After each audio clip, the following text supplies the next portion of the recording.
Okay, quick YouTube review time. Try to make this as quick as I can. This is the Craftsman brushless impact drill. History on Craftsman. I'd say about 30 years ago, probably about 30 years ago, Craftsman was a really dependable brand. A lot of their hand tools were made in USA, and it was like the go-to. Every mechanic had Craftsman in their toolbox. And then Craftsman took a dive.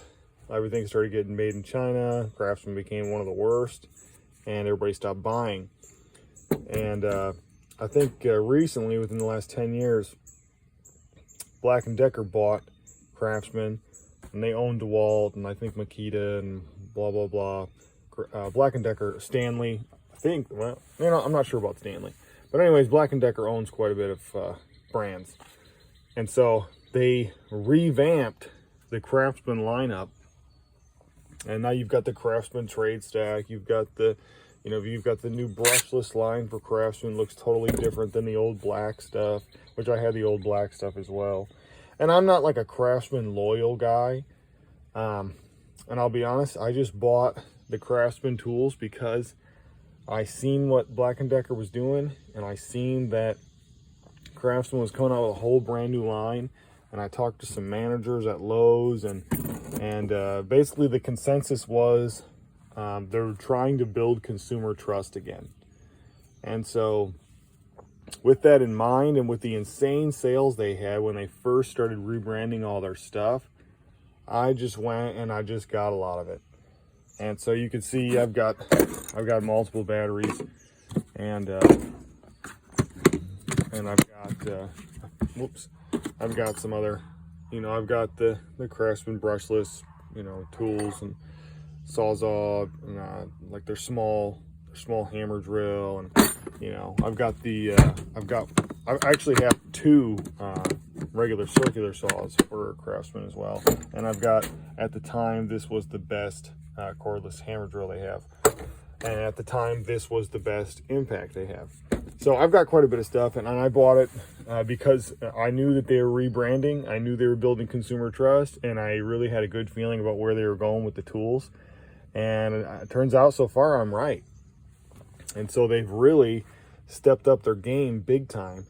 I work with guys all the time that have DeWalt and Milwaukee impacts, and obviously Milwaukee's a little bit better, but it's like twice the price, maybe 3 times the price. So I've had this guy here for a year. It's the 3-speed version. I'm pretty sure they stopped making it. This is a CMCF 820 is the model number on this. I'm pretty sure they're not making this model anymore. The brushless, the 2 brushless that they're selling right now, one is the new gray ones that are in the box or whatever, and then the other one is just the regular brushless that doesn't have the speeds. Now, I don't even care about the speeds because I keep it on the highest anyways. I don't even mess with it. And I'm glad they're getting rid of the speed, because that's for one, DeWalt does that, or their DeWalt brand has that. But this one, if you change the speeds around and start, doing finagling and whatnot, that's when it starts to screw up. So that's the only issue I've had with this thing. Now you can probably tell by the Goodman label and the Lennox label that I'm an HVAC guy, and I'm an installer right now.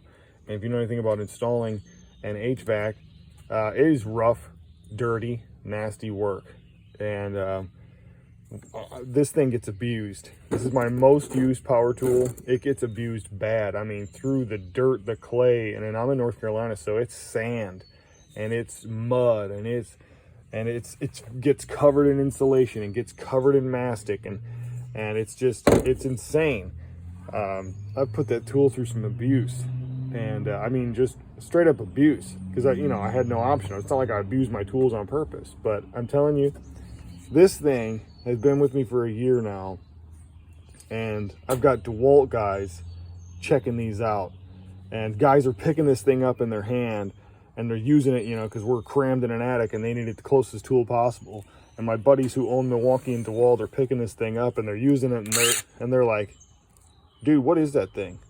And then they look at it, and the brand's all scratch it off, and they're like, man, that thing is not bad, you know.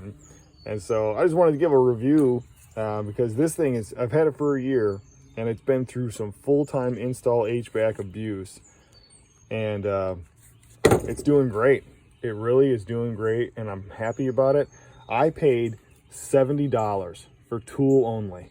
This is the brushless with the clip. I paid $70 for this thing, and it has lasted a year, and it is doing fantastic.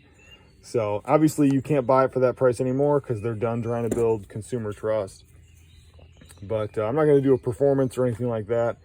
But through experience, this is the made in USA version. Just like this, it did have that sticker, but obviously this gets used a lot less. Same thing though, this thing here, for what it was, I got this for $80 or $75 tool only when they first came out. It's been a year, and I've drilled a whole bunch of holes. That's all I do is masonry holes with this thing. That's all I do. Masonry holes all the time, just for wall anchor, or not wall anchors, like whatever, straps and whatnot for your whips outside. But that's it. So there's my review on my Craftsman Impact. And the new line they're coming out with Craftsman, it's like got a gray version. It says like 30% more power. I don't know anything about that, but because of this, I'm willing to try it because this thing has proved itself majorly. And if you don't think HVAC guys, installers, not service guys, if you don't think installers put their tools through abuse, you need to do some research because it is rough, nasty, hard, sweating, multiple screws and ductwork kind of work. And this thing has put up with it time and time again. And it's a great tool.